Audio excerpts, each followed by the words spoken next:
Hello friends. आपका स्वागत है हमारे यूट्यूब चैनल एलिवेट कोडर्स पर। तो आज के वीडियो में हम देखने वाले हैं employees CRUD API. Means employees CRUD API किस तरीके से बना सकते हैं नोड.js, एक्सप्रेस.js एंड मोंगोडीबी में। राइट। तो चलो स्टार्ट करते हैं इस वीडियो को। सबसे पहले हम क्या करेंगे, एक फोल्डर क्रिएट करेंगे। तो मैं यहाँ पर एक फोल्डर क्रिएट कर लेता हूँ। यहाँ पर आप एक फोल्डर क्रिएट कर लो। इस फोल्डर का मैं नाम दे देता हूँ, जैसे कि हम जो बनाने वाले उसी पे नाम देंगे। तो इसका नाम दे देता हूँ employees CRUD API. CRUD APIs, employees CRUD APIs, मैंने इसका नाम दे दिया है। अब मैं क्या करूंगा, सबसे पहले मैं इसके अंदर जाऊंगा। इसके अंदर जाने के बाद कमांड प्रॉम्प्ट ओपन करूंगा। कमांड प्रॉम्प्ट ओपन करने के बाद आपको पहले तो बैकएंड सेटअप करना है, तो उसके लिए हम कमांड चलाएंगे npm init। npm init command चलाएंगे और ये बेसिक से कुछ क्वेश्चन पूछेगा, बस नेक्स्ट नेक्स्ट करते जाएंगे। राइट। इससे क्या हो जाएगा कि पैकेज डॉट जेसन फाइल हमारा क्रिएट हो जाएगा, देख सकते हैं package dot JSON file create हो जाएगा। उसके बाद मैं लिखूंगा npm इंस्टॉल कमांड चलाऊंगा, जिससे package lock dot JSON file create हो जाएगा। उसके बाद मैं चलाऊंगा npm install express, npm install express and mongoose library, MONGOOSE। तो npm install express and mongoose library install करना है। तो एक्सप्रेस हो गया एपीआईज क्रिएट करने के लिए और mongoose हो गया मोंगोडीबी के साथ कनेक्शन एस्टेब्लिश करने के लिए। तो इसको एंटर कर देता हूँ। अब ये जो लाइब्रेरी है वो इंस्टॉल हो जाएगा और नोड मॉड्यूल्स फोल्डर क्रिएट हो जाएगा। तो देखिए नोड मॉड्यूल्स यहाँ पर फोल्डर क्रिएट हो चुका है। तो अभी क्या करता हूँ, इसी को विजुअल स्टूडियो कोड के साथ ओपन कर लेता हूँ। तो यहाँ पर मैं लिखता हूँ कोड डॉट लिखने से ये जो पर्टिकुलर फोल्डर है वो विजुअल स्टूडियो कोड में ओपन हो जाएगा। तो विजुअल स्टूडियो कोड में ये ओपन हो चुका है। अब यहाँ पर जो मेरे को दिख रहा है ये सब मैं इसको क्लोज कर देता हूँ। इसको भी बंद कर दिया, इसको भी बंद कर दिया, थोड़ा सा इसको बिगर कर देता हूँ। तो इसको थोड़ा सा मैंने बड़ा कर दिया स्क्रीन को, जिससे आपको एकदम अच्छे से क्लियर कट दिख सके। राइट। और मैं इसको भी हटा देता हूँ और इसको थोड़ा सा मैं साइड में कर देता हूँ। चलिए अभी आगे बढ़ते हैं, मस्त हम लोग सीखते हैं। सबसे पहला मुझे क्या करना है, देखिए अभी जैसे कि मैं इम्प्लॉइज CRUD एपीआईज बना रहा हूँ। मीन्स मैं इम्प्लॉय के लिए बना रहा हूँ। मीन्स मुझे इम्प्लॉय का डेटा रिप्रेजेंट करना है। राइट। तो उसके लिए हम क्या बनाते हैं, मॉडल्स क्रिएट करते हैं, मॉडल्स। अब मॉडल्स क्या हो गया, तो मॉडल को आप ऐसा समझ सकते हो वो डेटा बेस के एक टेबल को रिप्रेजेंट कर रहा है। जैसे कि मैं इम्प्लॉय नाम का एक मॉडल क्रिएट करूंगा, तो वो इम्प्लॉय नाम का जो मॉडल है डेटाबेस के अंदर एक टेबल का काम करने वाला है। जैसे कि सपोज एक एक डेटाबेस के अंदर एक टेबल होगा, टेबल का नाम होगा इम्प्लॉइज, और मेरे पास एक मॉडल होगा इम्प्लॉइज। तो दोनों क्या होंगे, तो यहाँ से मैं क्या कर सकता हूँ, डेटाबेस की वो टेबल को डायरेक्टली कंट्रोल कर सकता हूँ। राइट। तो मैं जो मॉडल क्रिएट करने वाला हूँ वो समझो मेरा टेबल को ही रिप्रेजेंट कर रहा है। डेटाबेस के अंदर जो टेबल है ना उसी को रिप्रेजेंट कर रहा है मेरा ये जो मॉडल है। तो सबसे पहले तो हम मॉडल क्रिएट करेंगे। तो चलिए पहले एक फोल्डर क्रिएट कर लेते हैं। फोल्डर में लिखेंगे मॉडल्स, ये फोल्डर है मेरा। और इसके अंदर एक मॉडल क्रिएट करेंगे, इसका नाम मैं रखूंगा इम्प्लॉय, EMPLOYEE employee.js। ये मेरा मॉडल का काम करने वाला है। अब मॉडल बनाने के लिए हमको लगेगा मोंगोडीबी का लाइब्रेरी। तो मोंगूस लाइब्रेरी लगने वाला है। यहाँ पर मैं लिखूंगा const mongoose equal to require mongoose. तो इससे मैंने मोंगूस जो लाइब्रेरी है उसको यूज करने वाला हूँ। उसके बाद क्या करना है, मुझे स्कीमा बनाना है। स्कीमा मतलब टेबल का स्कीमा, डेटाबेस के अंदर जो टेबल हम क्रिएट करना चाहते हैं एम्प्लॉय, तो उसका स्कीमा रेडी करना है कि उसके पास कौन से फील्ड्स होंगे और वो फील्ड्स किस टाइप का होगा, मीन्स वो किस टाइप का डेटा स्टोर कर सकता है। तो इसको मुझे बनाने का स्कीमा को। तो यहाँ पर मैं लिखूंगा const employ schema, const employ schema, SCHEMA। Const employ schema लिखा इक्वल टू, यहाँ पर मैं स्कीमा बना लूंगा इस तरीके से, कॉन्स्ट एम्प्लॉय स्कीमा।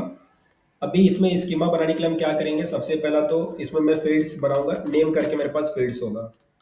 तो नेम फील्ड्स होगा मेरे पास, नेम फील्ड्स देखते हैं। अब नेम फील्ड्स में मैं किस टाइप का डेटा स्टोर करना चाहता हूँ वो मुझे बताना पड़ेगा।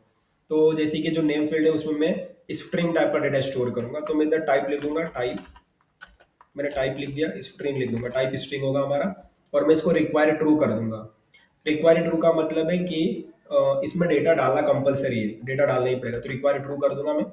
उसके बाद मुझे और भी फील्ड चाहिए, जैसे कि आपको जो भी फील्ड रखना है। मैंने इम्प्लॉय में ना नेम हो गया, नेम तो ठीक है, नेम फील्ड हो जाएगा।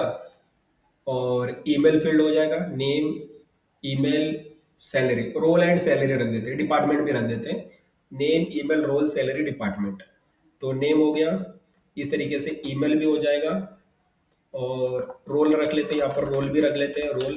ठीक है, एक रोल करके भी होगा जिसका टाइप स्ट्रिंग और रिक्वायर्ड ट्रू होगा, और एक सैलरी भी करके रख लेते हैं, सैलरी।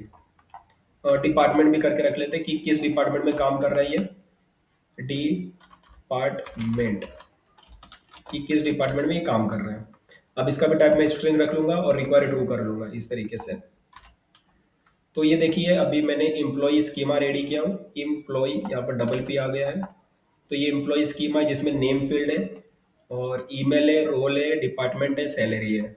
अभी जैसे कि जो यूजर ने, अभी इसमें आप समझो यूजर नेम भी रखना चाहते हो, और रखना है तो रख सकते हो, नहीं रखना है तो मत रखो, नेम तो हमने रख ही लिया है। सपोज आपको ईमेल यूनिक करना है, तो उसके लिए आप लिखोगे यूनिक ट्रू।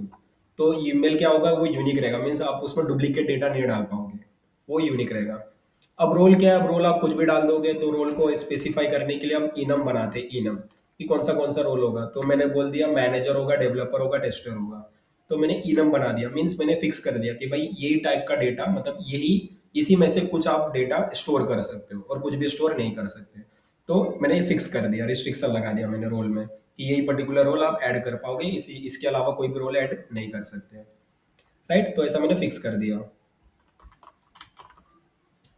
तो अब यहाँ पर डिपार्टमेंट ठीक है, बेसिकली तो ठीक ही है।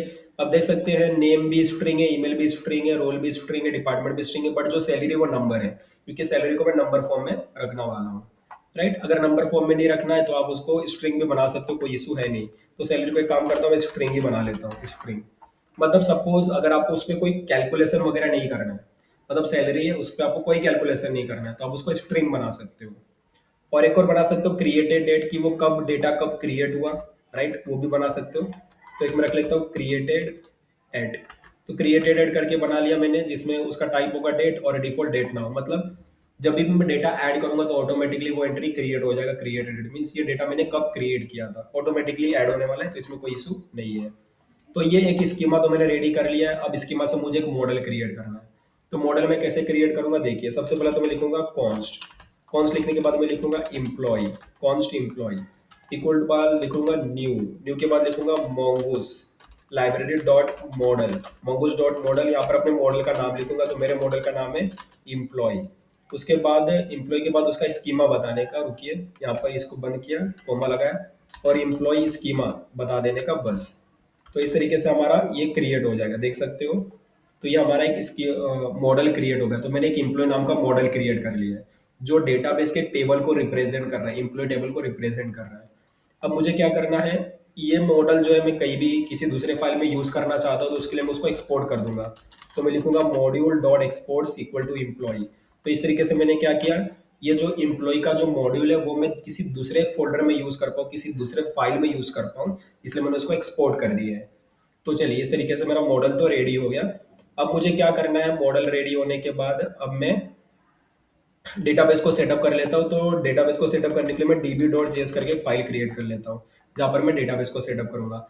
अब डेटाबेस सेटअप करने के लिए भी मुझे क्या चाहिए, मोंगोस लाइब्रेरी चाहिए। तो सबसे पहले मैं लिखूंगा const mongoose, MONGOOS, const mongoose equal to require mongoose.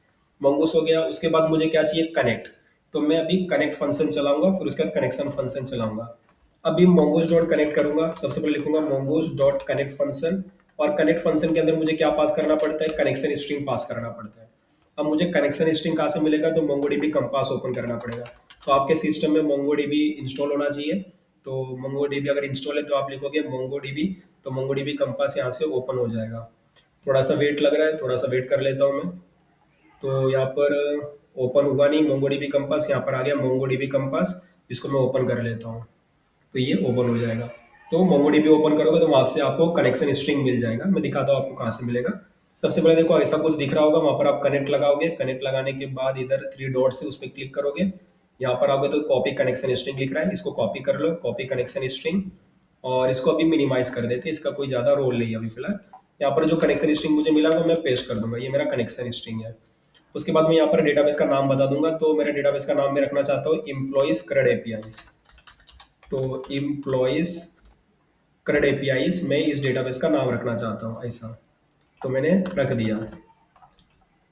तो ये मेरा एक कनेक्शन रेडी हो गया। mongoose डॉट कनेक्ट चलाते हैं, उसमें कनेक्शन स्ट्रिंग पास करते हैं और डेटाबेस का नाम भी बता दिया। तो ये डेटाबेस है जो ऑटोमेटिकली क्रिएट हो जाएगा।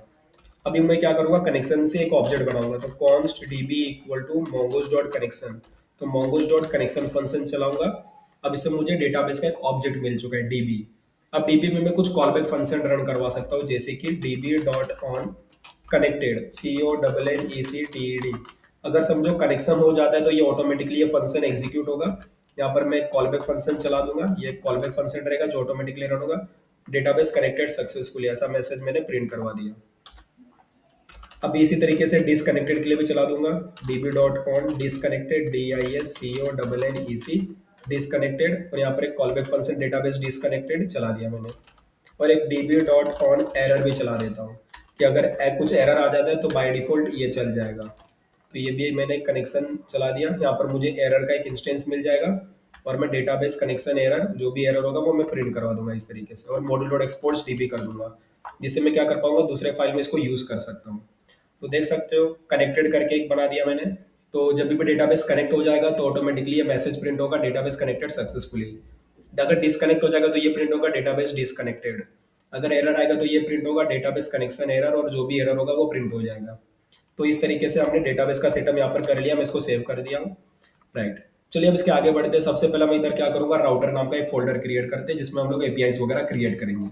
तो सबसे पहले मैं यहाँ पर एक और फोल्डर क्रिएट करता हूँ, उसका नाम मैं देता हूँ राउटर। तो राउटर करके मैंने फोल्डर का नाम दे दिया और इसके अंदर मैं एम्प्लॉय राउटर क्रिएट करूंगा। तो ये मेरा एम्प्लॉय राउटर है, employ router dot JS, employ router dot JS. अभी एपीआई क्रिएट करने के लिए आपको क्या यूज करना है, एक्सप्रेस लाइब्रेरी का यूज करना है। तो यहाँ पर मैं एक्सप्रेस लगाऊंगा। सबसे पहले लिखूंगा const express, const express equal to require express. तो एक्सप्रेस लाइब्रेरी लगा लिया। अब मैं इसे राउटर बनाऊंगा, तो const router, ROUTR, const router equal to express dot router. अब मैंने राउटर बना लिया। अभी देखिए यहाँ पर मुझे मॉडल का भी, वो मॉडल भी मुझे चाहिए, तो उसके लिए मैं मॉडल का भी यूज करने वाला हूँ। तो इधर मैं लिखता हूँ const employ equal to require, models के अंदर से एम्प्लॉय का यूज करेंगे हम लोग।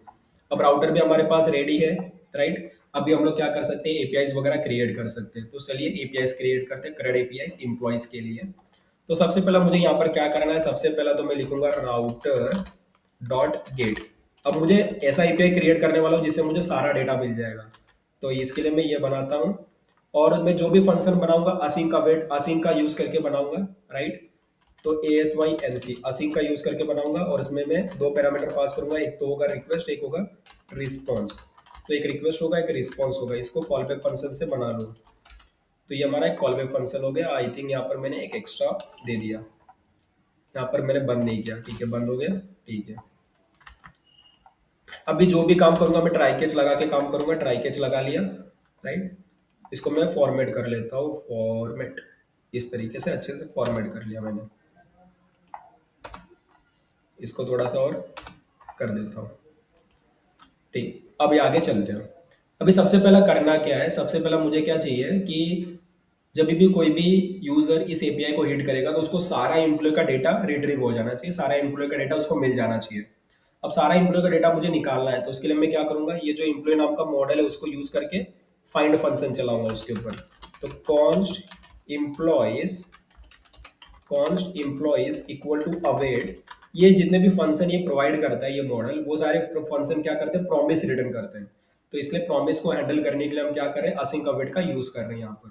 तो इधर में लिखा एम्प्लॉय डॉट फाइंड, ये मुझे सारा एम्प्लॉय का डेटा मुझे दे देगा जो कि मैं रिस्पॉन्स में भेज दूंगा, response dot status 200 dot JSON.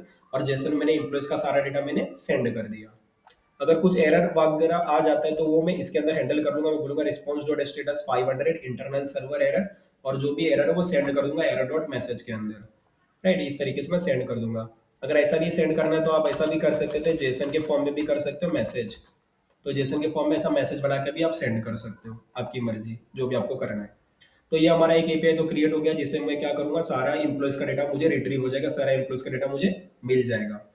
उसके अलावा आप दूसरा एपीआई क्रिएट करते हैं, राउटर डॉट गेट, जिससे मुझे पर्टिकुलर एम्प्लॉय का डेटा मुझे चाहिए रहेगा। तो मैं कैसे करूंगा, तो पर्टिकुलर एम्प्लॉय का डेटा के लिए मैंने यहाँ पर लगा दिया सेम, ये यहाँ पर मुझे आईडी चाहिए रहेगा। मुझे आईडी से पहले क्या करना पड़ेगा, फेच करना पड़ेगा कि मैं किस एम्प्लॉय का डेटा लेना चाहता हूँ, राइट।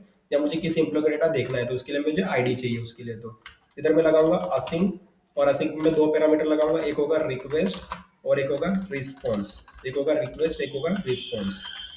और यहाँ पर मैं एक एरो फंक्शन बना लूंगा, एरो फंक्शन में ट्राई कैच लगा लूंगा, ट्राई कैच। इस तरीके से इसको मैं बंद कर देता हूँ।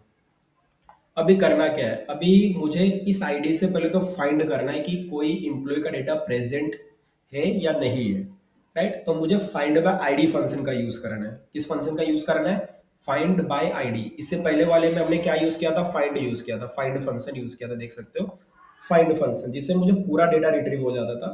बट मुझे पर्टिकुलर डेटा रिट्रीव करना है, वो भी बेसिस आईडी के बेसिस पर, तो मैं फाइंड बाय आईडी यूज करूंगा, फाइंड बाय आईडी। अब फाइंड बाय आईडी के बेसिस पर मुझे निकालना है, तो सबसे पहले मैं क्या करूंगा, मैं इधर लिखूंगा कॉन्स्ट एम्प्लॉई, मुझे एक एम्प्लॉय का डेटा चाहिए, और उस एम्प्लॉय के डेटा के लिए मैं लिखूंगा await employee dot find by ID. उसमें आईडी पास करना है। आईडी कहाँ से मिलेगा, request dot params dot ID से मिल जाएगा, request dot params dot ID से मिल जाएगा। अगर इस आईडी से कोई भी डेटा प्रेजेंट नहीं है, मींस एम्प्लॉय का डेटा हमको मिलेगा ही नहीं। अगर एम्प्लॉय का डेटा हमको नहीं मिला तो हमको क्या भेजना है, एम्प्लॉय नॉट फाउंड भेजना है, मींस स्टेटस में 404 और नॉट फाउंड भेजना है, एम्प्लॉय नॉट फाउंड, जिससे पता चलेगा कि एम्प्लॉय इस आईडी से कोई भी एम्प्लॉय का डेटा प्रेजेंट नहीं है। अगर मिल जाता है तो उस पर्टिकुलर डेटा भेज देंगे हम लोग। और कैच में क्या करेंगे, जो भी अगर एरर आता है तो एरर भेज देंगे, जैसे कि response dot status 500, internal server error 500, मतलब इंटरनल सर्वर एरर होता है, और मैंने जेसन में जो भी एरर मैसेज था वो मैंने सेंड करवा दिया इस तरीके से। तो इस तरीके से हमको पर्टिकुलर एम्प्लॉय का डेटा भी मुझे मिल जाएगा, उसके लिए भी हमने एपीआई क्रिएट कर लिया है। अभी क्रिएट करने के लिए एपीआई क्रिएट करते हैं। अगर मुझे एम्प्लॉय का डेटा क्रिएट करना है तो उसके लिए एपीआई कैसे क्रिएट करें वो समझते हैं। तो सबसे पहले मैं यहाँ पर लिखूंगा राउटर डॉट पोस्ट, तो पोस्ट का यूज करेंगे और यहाँ पर हम लोग डेटा क्रिएट करेंगे। यहाँ पर भी मैं लिखता हूँ ASYNC असिंक, और यहाँ पर होगा रिक्वेस्ट रिक्वेस्ट रिस्पॉन्स होगा पैरामीटर में, एरो फंक्शन में क्रिएट कर लूंगा, ट्राई कैच लगा लूंगा, ट्राई कैच, ट्राई कैच लगा लूंगा, सीधा सेमीकोलन से बंद कर लेता हूँ ये। अभी जरा समझते हैं, अभी क्लाइंट जो भी डेटा भेजेगा एम्प्लॉय का डेटा क्रिएट करने के लिए, वो मुझे किसमें मिलेगा, रिक्वेस्ट के अंदर मिलेगा। तो रिक्वेस्ट में से वो सारा डेटा मैं निकाल लूंगा। तो रिक्वेस्ट के अंदर सारा डेटा प्रेजेंट है, तो इसमें से मैं सारा डेटा रिट्रीव कर लेता हूँ, एक काम करता हूँ, राइट। अभी क्या क्या डेटा मुझे चाहिए, अभी जो भी डेटा चाहिए वो हमने मॉडल के अंदर बता रखा है। मॉडल के अंदर बता रखा है कि हमको name, email, role, department, salary चाहिए, और क्रिएटेड डेट तो ऑटोमेटिकली हो जाएगा, तो उसका कोई भी इशू नहीं है। तो नेम, डिपार्टमेंट, नेम, ईमेल, इधर name, email, role, department, salary, तो यहाँ पर मैं लिखता हूँ कॉन्स्ट, और मैं यहाँ से सारा डेटा निकालूंगा, name, email, role, department, salary निकालूंगा। अब ये सारा डेटा आपको कहाँ से मिलेगा, तो रिक्वेस्ट की बॉडी में से सारा डेटा मैंने रिट्रीव कर लिया। नेम निकाल लिया, ईमेल निकाल लिया, रोल निकाल लिया, डिपार्टमेंट निकाल लिया, सैलरी निकाल लिया। तो रिक्वेस्ट की बॉडी में से मैंने सारा डेटा रिट्रीव कर लिया है, सारा डेटा मेरे पास आ चुका है। अब मुझे क्या करना है, इसी डेटा के साथ मुझे एक न्यू ऑब्जेक्ट क्रिएट करना है। ये क्या करेंगे, एक न्यू ऑब्जेक्ट क्रिएट करेंगे। अभी क्या कर सकते थे हम लोग, डायरेक्टली रिक्वेस्ट की बॉडी के अंदर जो डेटा प्रेजेंट है वो डेटा भी मैं सेंड कर सकता था, कोई इशू है नहीं, राइट। तो एक काम करते हैं, ऐसा कोई कोई इश्यू नहीं है, तो इस कोड को छोटा ही रखते हैं, जितना छोटा हो सके उतना छोटा रखते हैं। तो एक काम करता हूँ, मैं लिखता हूँ कॉन्स्ट, और मुझे क्या चाहिए, एक एम्प्लॉय का ऑब्जेक्ट बनाने का है। इधर मैं लिखूंगा न्यू एम्प्लॉय, और मैं इसमें रिक्वेस्ट डॉट बॉडी भेज दूंगा। तो रिक्वेस्ट की जो बॉडी है ना वही सेंड कर दूंगा। तो इससे क्या होगा, मुझे ये लाइन लिखने का जरूरत ही नहीं है, ये हटा दो। डायरेक्टली हमने क्या किया, रिक्वेस्ट की बॉडी के अंदर जो डेटा प्रेजेंट है वही सेंड कर दिया। तो रिक्वेस्ट की बॉडी के अंदर ऑलरेडी डेटा प्रेजेंट है, name, email, role, name, email, role, department, salary, already हमने भेज दिया है। इससे क्या होगा, एक मॉडल क्रिएट हो जाएगा। तो एम्प्लॉय का मैंने एक ऑब्जेक्ट क्रिएट कर लिया।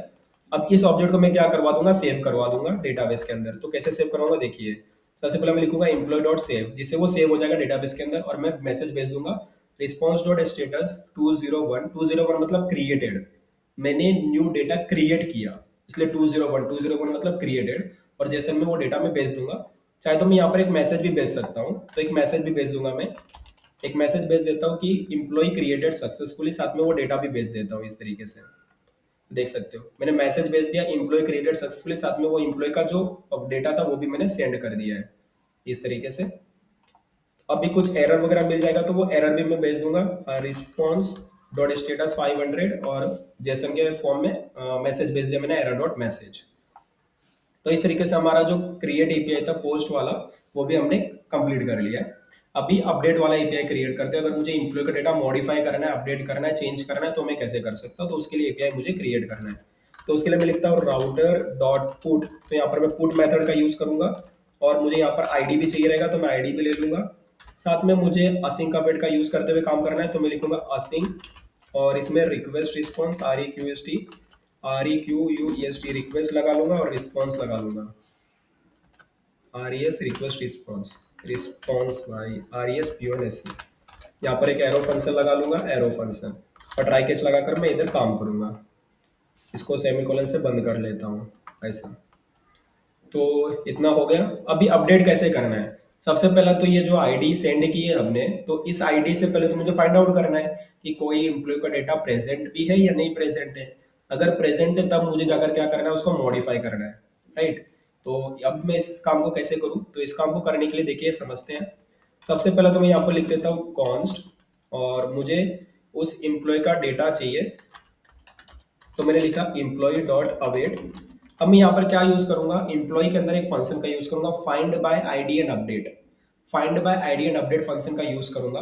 और find by ID and update में पहले तो मुझे आईडी पास करना पड़ेगा, और मुझे डेटा पास करना पड़ेगा कि मैं किस डेटा को, और आईडी कहाँ से मिलेगा? तो आईडी यूआरएल में प्रेजेंट है, तो यूआरएल से डेटा फेच करने के लिए, यूआरएल से आईडी निकालने के लिए क्या लिखूंगा, request dot params dot ID लिखूंगा, और डेटा भेजने के लिए रिक्वेस्ट डॉट बॉडी लिखूंगा, राइट। क्योंकि आईडी किधर है, request dot params dot ID, वहां से मुझे आईडी मिल जाएगा, और डेटा कहाँ पर प्रेजेंट है, रिक्वेस्ट की बॉडी के अंदर, तो रिक्वेस्ट डॉट बॉडी, वहां पर मुझे डेटा मिल जाएगा।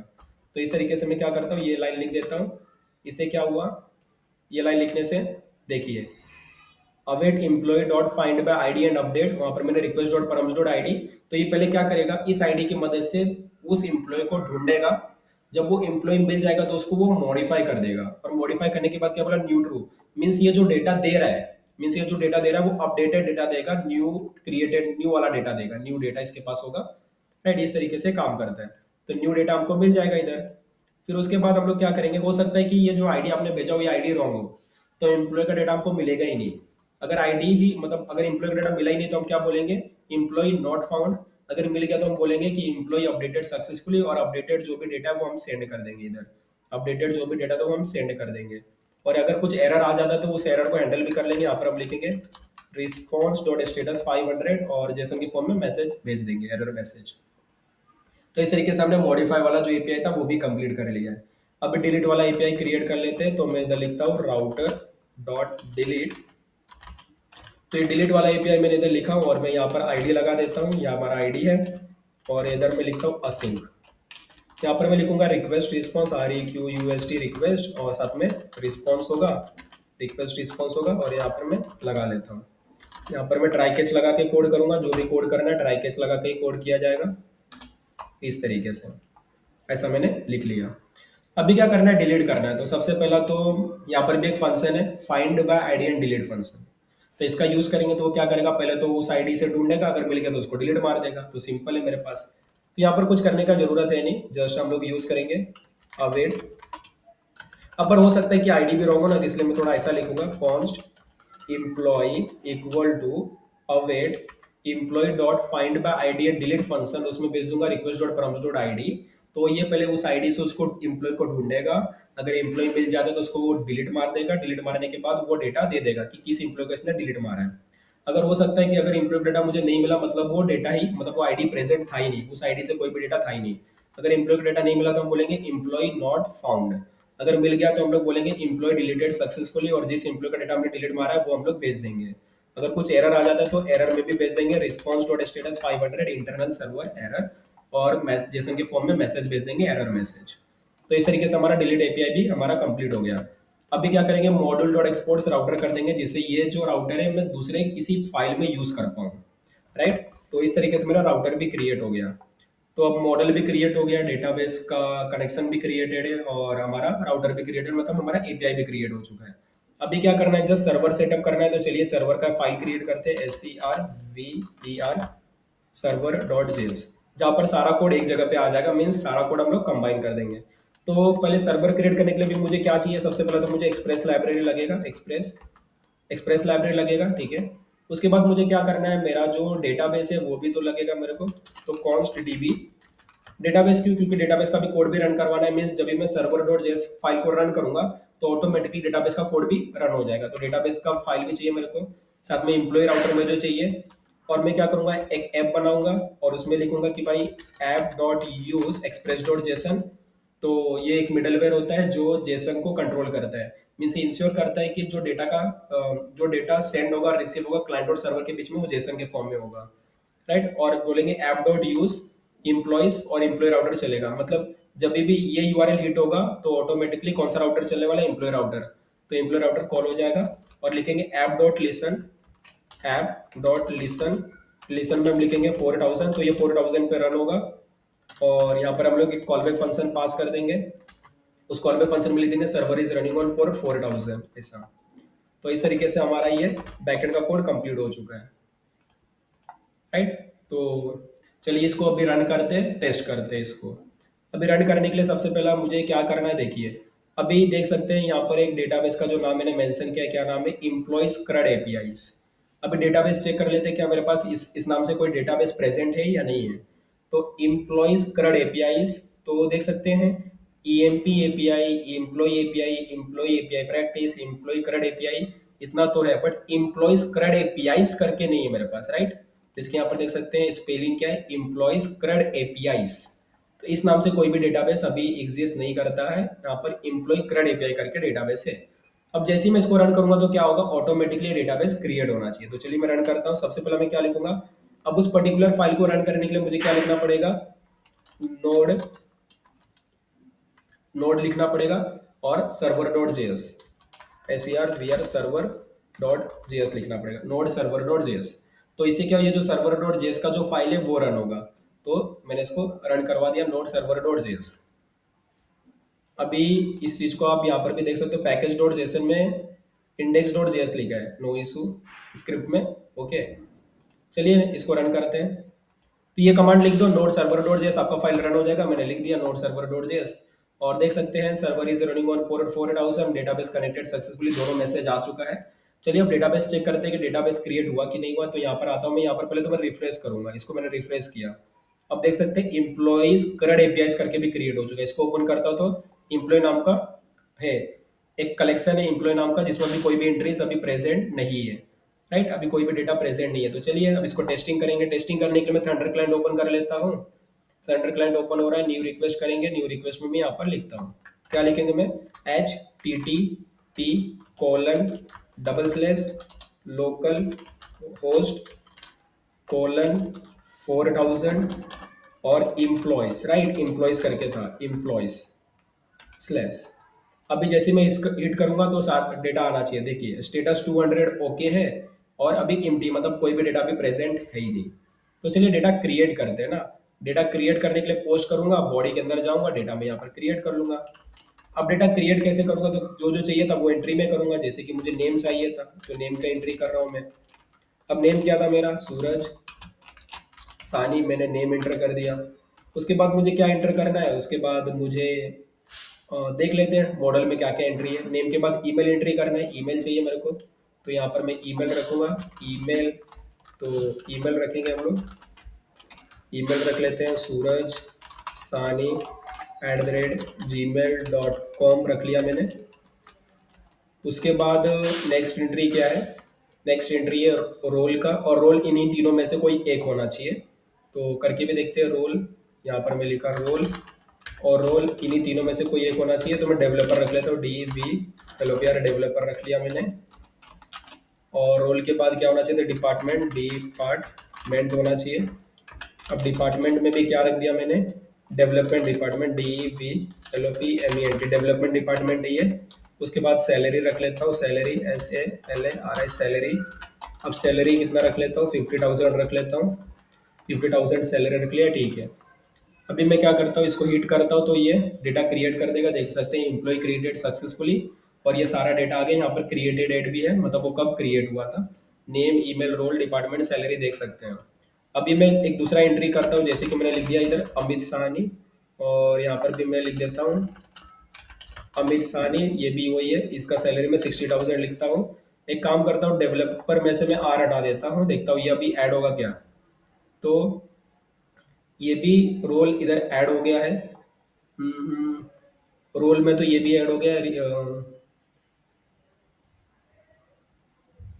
एम्प्लॉय क्रिएटेड सक्सेसफुली, जबकि नहीं होना चाहिए था, रुको देखते हैं। रोल में इसने बोला है रोल कैसा होना चाहिए, टाइप स्ट्रिंग है, रिक्वायर्ड ट्रू है, और इनम में बोला है manager developer tester. Manager developer tester होना चाहिए। पर जब मैंने सेंड किया तो यहाँ पर हो गया डेवलपर भी हो गया। एक काम करते हैं, डेटाबेस को चेक करते हैं। और यहाँ पर मैं रिफ्रेश करता हूँ, रिफ्रेश किया मैंने तो यहाँ पर सूरज का ही आया है, बट डेवलपर तो दूसरा एंट्री तो नहीं आया है यहाँ पर अमित का। तो कुछ तो गड़बड़ हुआ है हमारे कोड में, चलो इसको देखते हैं ठीक से कि एक्चुअली ऐसा हुआ कैसे। तो बेसिकली पोस्ट वाले में कुछ तो गड़बड़ होगा। तो जब भी हमने एक डेटा क्रिएट किया है उसको हमने सेव कर दिया, और सेव करने के बाद मैसेज हमने भेज दिया है। अब हो सकता है वो डेटा क्रिएट ही नहीं हुआ हो, राइट। तो अगर डेटा क्रिएट ही नहीं हुआ हो तो हमको क्या करना है, इफ़ तो लिखना है, अगर एम्प्लॉय का डेटा क्रिएट ही नहीं हुआ है, इफ अगर नॉट एम्प्लॉय, नॉट अगर एम्प्लॉय नहीं है, एम्प्लॉय भाई एम्प्लॉय, अगर एम्प्लॉय नहीं है तो हमको क्या करना है, मैसेज भेजना है कि इनवैलिड एम्प्लॉय डेटा, उसके बाद ही हम लोग सेव वगैरह करना है। तो इस हिसाब से अभी नहीं होगा। चलो इसको वापस से क्या करता हूँ मैं, देखो यहाँ पर एरर भी आया है। यहाँ पर बैक अगर सर्वर चेक करो तो सर्वर में एरर आया है कि डेवलपर का is not a valid in a value for path role, ऐसा। तो इसको मैं क्या करता हूँ, इसको मैं CLS कर देता हूँ क्लियर स्क्रीन, और वापस से रन करवाता हूँ नोड सर्वर डॉट जेएस को। अब वापस से चल के देखते हैं, इसको सेंड करते हैं। क्रिएटेड सक्सेसफुली बोल रहा है। यहाँ पर एक्चुअली एरर आना चाहिए था, यहाँ पर फिर से एरर आ चुका है। देखते हैं अभी क्या प्रॉब्लम है यहाँ पर। अगर एम्प्लॉय का डेटा रिक्वेस्ट डॉट बॉडी से मैं डायरेक्टली ऑब्जेक्ट बना रहा हूँ, उस ऑब्जेक्ट को मैं सेव कर दे रहा हूँ और मैसेज भेज दे रहा हूँ, this message employ created successfully 201। पर मुझे यहाँ पर ये देखना पड़ेगा कि डेटाबेस देख लेते हैं यहाँ पर। Employ validation failed role develop is not a valid enum path for this.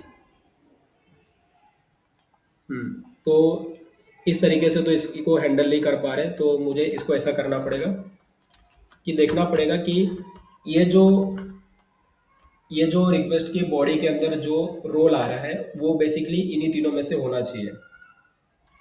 If अगर रिक्वेस्ट की बॉडी में जो रोल है, रोल अगर डेटा प्रेजेंट है और वो मैनेजर डेवलपर टेस्टर नहीं है, राइट, तो हम लोग भेजेंगे कि इनवैलिड रोल वैल्यू। और यहाँ से आई थिंक इसकी रिक्वायरमेंट नहीं है, मैं इसको थोड़ा छोटा करता हूँ, इसको देख लो। तो आई थिंक ये वैलिडेट भी करेगा फिर सेव करेगा, इस तरीके से वैलिडेट करो सेव करो। पर वैलिडेट करने की अभी रिक्वायरमेंट पड़ेगी नहीं मेरे को, क्योंकि मैंने तो देख ही लिया है ऐसा। तो यहाँ पर क्या है देखिए, यहाँ पर मैंने बोला कि रिक्वेस्ट की बॉडी के अंदर रोल, अगर ये डेटा प्रेजेंट है तो आपको क्या करना है, ये चेक करना है कि मैनेज। तो ये रिक्वेस्ट की बॉडी के अंदर जो रोल है ना, उसके अंदर जो डेटा प्रेजेंट है वो इन तीनों में से कोई एक होना चाहिए। या तो मैनेजर होना चाहिए, या तो डेवलपर होना चाहिए, या तो टेस्टर होना चाहिए। अगर इन तीनों में से कोई डेटा है तभी जाकर ये इफ ट्रू होगा, देन उसके अंदर जो कोड है वो रन होगा। जैसे कि इसके अंदर मैंने लिखा हूँ रिटर्न के अंदर रिस्पॉन्स डॉट स्टेटस 400 और 400, और जेसन में मैंने भेज दिया invalid role value, invalid role value भेज दिया। चलिए अभी इसको एक बार रन करके देखते हैं। इसको मैंने वापस से CLS कर लेता हूँ क्लियर स्क्रीन, और वापस से मैं इसको रन करवाता हूँ नोड सर्वर डॉट जेएस। ये रन हो चुका है और मैं वापस से चलता हूँ यहाँ पर सेंड करता हूँ। अभी बोला इनवैलिड रोल वैल्यू, राइट। तो इस तरीके से थोड़ा सा आपको कस्टम वैलिडेशन वगैरह लगाना है तो लगा सकते हो। अभी यहाँ पर मैं डेवलपर डाल देता हूँ और इसको फिर हिट करता हूँ, तो अभी एम्प्लॉय क्रिएटेड सक्सेसफुली हो जाएगा। और यहाँ पर अगर मैं रिफ्रेश करके देख लूँ तो दो डेटा हमारे पास प्रेजेंट है यहाँ पर। तो हमने डेटा क्रिएट कर लिया। अभी गेट करके देख लेते हैं गेट होता है कि नहीं होता है। तो गेट करके देख लिया है। अभी समझो किसी पर्टिकुलर इसी का डेटा मुझे देखना है, तो मैंने इसको कॉपी किया और मैंने आईडी मैंने यहाँ पर डाल दिया। अभी मैं गेट करता हूँ तो बस उसी पर्टिकुलर का डेटा मुझे दिख जाएगा। सपोज अब मुझे मॉडिफाई करना है तो मैं पुट किया, और ये जो भी डेटा है मैंने यहाँ से कॉपी किया और मैंने यहाँ पर क्या कर दिया, उसको पेस्ट कर दिया इस तरीके से। अब यहाँ पर कुछ चीज़ें मैं हटा दूंगा जो मुझे नहीं चाहिए, जैसे कि आईडी, मुझे आईडी तो नहीं भेजेंगे हम लोग, बस name email role department salary भेजेंगे। तो अब इसमें मेरे को समझो मॉडिफाई करना है ना, जो सैलरी है ना वो मुझे 50 से हटाकर 70 कर देना है। राइट, इस तरीके से 50 से हटाकर सेंड करता हूँ मैं। तो सूरज सानी का जो सैलरी था वो 70,000 हो गया है। अब डेटाबेस भी हम चेक कर सकते हैं, डेटाबेस के अंदर रिफ्रेश करते हैं, यहाँ पर देख सकते हो 70,000 आ चुका है यहाँ पर। राइट, अब ये भी हो गया। अब डिलीट करके देखते हैं। तो डिलीट करने के लिए मैं यहाँ से डिलीट वाला चूज करता हूँ और सेंड कर देता हूँ, तो डिलीट भी हो गया यहाँ पर। अब यहाँ पर चेक कर लेते हैं, रिफ्रेश करके डिलीट भी हो चुका है। अभी अमित सानी के डेटा प्रेजेंट है। अभी अगर मैं उसको गेट करने का ट्राई करूँ तो गेट तो होगा नहीं, एम्प्लॉय नॉट फाउंड। और अगर मैं पूरा डेटा देखूँ तो पूरा डेटा में ओनली एम्प्लॉय का डेटा है। अगर मैं इस आईडी को सर्च मारूँ तो इस आईडी को सर्च मार के देखते हैं। इस आईडी को मैं सर्च मार रहा हूँ तो इधर अमित का डेटा मिल गया। चाहे तो मैं इसी को भी मॉडिफाई कर सकता हूँ। तो आप सबको पूरा समझ में आ गया हो कि क्या कर रहे हैं हम लोग। क्रेड एपीआई हमने बना लिया है। तो ये हमारा एम्प्लॉय का क्रेड एपीआई यहाँ पर कंप्लीट हो गया। राइट, तो थोड़ा सा एक समरी पार्ट बता देता हूँ कि हमने क्या क्या किया। सबसे पहला तो हमने एक फोल्डर बनाया एम्प्लॉयज क्रेड एपीआईज करके। उसके अंदर हमने कमांड प्रॉम्प्ट ओपन किया और npm init कमांड चलाया, जिससे package dot JSON file create हुआ। फिर npm इंस्टॉल कमांड चलाया, जिससे package log dot JSON file create हुआ। उसके बाद हमने npm install express mongoose install किया। एक्सप्रेस था एपीआईज क्रिएट करने के लिए और mongoose था मोंगोडीबी डेटाबेस के साथ कनेक्शन के लिए। उसके बाद हमने क्या किया, मॉडल बनाया। क्योंकि हमको क्या करना था, मेरे मेरे पास जो डेटाबेस होगा उसमें जो टेबल होगा उसको रिप्रेजेंट करने वाला मुझे एक मॉडल बनाना था, जो मेरे डेटाबेस के टेबल को डायरेक्टली रिप्रेजेंट करेगा। तो मैंने एक मॉडल क्रिएट किया एम्प्लॉयज नाम का। मॉडल्स फोल्डर क्रिएट किया, उसमें employ dot JS file create किया, उसमें एम्प्लॉय का मॉडल क्रिएट किया। उसके बाद मैंने डेटाबेस सेटअप किया, डीबी डॉट जेएस फाइल बनाया, उसमें डेटाबेस सेटअप किया। उसके बाद मैंने राउटर फोल्डर बनाया, उसके अंदर employ router dot JS file बनाया, उसमें पूरा एपीआईज क्रिएट किया मैंने। उसके बाद सर्वर डॉट जेएस फाइल बनाया, जिसमें मैंने सारा एक साथ लेके आ गया। राइट, तो इस तरीके से हमने क्रेड एपीआईज क्रिएट कर लिया। इसमें हमने जो फंक्शन यूज किया है काम करने के लिए, वो मोंगोडीबी डेटाबेस का जो बिल्ट इन फंक्शन होता है मोंगूस के पास, मोंगूस लाइब्रेरी जो हमें बिल्ट इन फंक्शन प्रोवाइड करता है, वो हमने फंक्शन यूज किया था। जैसे कि अगर मुझे पूरा डेटा रिट्रीव करना है तो फाइंड फंक्शन यूज किया। अगर पर्टिकुलर डेटा रिट्रीव करना था आईडी के बेसिस पर तो find by ID function use किया। अगर क्रिएट करना था तो पहले हमने उसका ऑब्जेक्ट बना के सेव कर दिया उसको। अगर हमको अपडेट करना था तो find by ID and update function use किया। डिलीट करना था तो find by ID and delete function use किया। तो ये जो फंक्शन है वो आपको याद होने चाहिए। राइट, तो आई होप सो फ्रेंड्स आपको ये वीडियो पसंद आया और आपने कुछ सीखा हो अच्छे से और कुछ न्यू चीज़ आपको पता चली हो इस वीडियो के अंदर। तो फ्रेंड्स आज के वीडियो में बस इतना ही, मिलेंगे किसी नेक्स्ट वीडियो में। अगर आपको ये वीडियो पसंद आया तो आप एक लाइक कर देना इस वीडियो को और कमेंट में बता देना कि आपको कौन सा पार्ट अच्छा लगा। राइट, एक अच्छा सा कमेंट कर देना। और एक और फ्रेंड, अगर आपने अभी तक हमारे चैनल को एलिवेट कोडर्स हमारा जो यूट्यूब चैनल है उसको अगर आप सब्सक्राइब नहीं किया हो तो सब्सक्राइब कर दो। अगर आपको कोई फ्रेंड है, रिलेटिव है जिसको node JS and express JS सीखना है या कोई प्रोजेक्ट बनाना है तो उसको भी ये वीडियो शेयर कर सकते हो, जिससे इस वीडियो का फायदा उसे भी मिल पाए। राइट, तो फ्रेंड्स बस एलिवेट कोडर्स के साथ बने रहिए, प्यार करते रहिए, कोडिंग करते रहिए, कोडिंग जर्नी को एंजॉय करते रहिए एलिवेट कोडर्स के साथ और कुछ न्यू न्यू चीजें सीखते रहिए हमारे साथ। तो चलिए फ्रेंड्स, आज के वीडियो में बस इतना ही, मिलेंगे किसी नेक्स्ट वीडियो में। तब तक कोडिंग को एंजॉय करते रहिए एलिवेट कोडर्स के साथ, बिकॉज एलिवेट कोडर्स एक ऐसा जगह है जो आपको कोडिंग सिखाता भी है, साथ में इंजॉय करना सिखाता है कि मीन्स इंजॉय कैसे करना है। Right, where coding becomes where तो एलिवेट कोडर्स एक ऐसी जगह है जहाँ पर क्या होता है, जो कोडिंग आप करते हो, वो जो लॉजिक बनाते हो वो एक दिन मैजिक बन जाता है। Where logic becomes magic means elevate coders एक ऐसी जगह आपको प्रोवाइड कर रहा है जहाँ पर आप कोडिंग कर रहे हो और लॉजिक लिख रहे हो और वो लॉजिक एक मैजिक का काम कर रहा है। तो मेरा बस बोलने का मतलब यही है कि एलिवेट कोड साथ बने रहिए, प्यार करते रहिए और हमारे साथ कोडिंग करते रहिए, लॉजिक क्रिएट करते रहिए और मैजिक देखते रहिए। क्योंकि हम लोग कोडिंग सीख रहे हैं क्योंकि कुछ हम लोग लॉजिक बनाकर कुछ मैजिक करना चाहते हैं। राइट, हमारा टाइटल भी यही है कि एलिवेट कोडर्स मीन्स जहाँ पर कोडिंग हम लोग कोडिंग से लॉजिक बनाते हैं और लॉजिक बन जाता है हमारा मैजिक। तो चलिए फ्रेंड्स, ये जस्ट मैंने थोड़ा बता दिया आपको हमारे एलिमेंट कोडर्स के बारे में, हमारा लॉ कि हमारा मेन लाइन क्या है हमारे चैनल का। तो फ्रेंड्स आज के वीडियो में बस इतना ही, मिलेंगे किसी नेक्स्ट वीडियो में किसी नेक्स्ट टॉपिक के साथ। तब तक कोडिंग जर्नी को एंजॉय करते रहिए, कोडिंग सीखते रहिए। तब तक के लिए बाय फ्रेंड्स।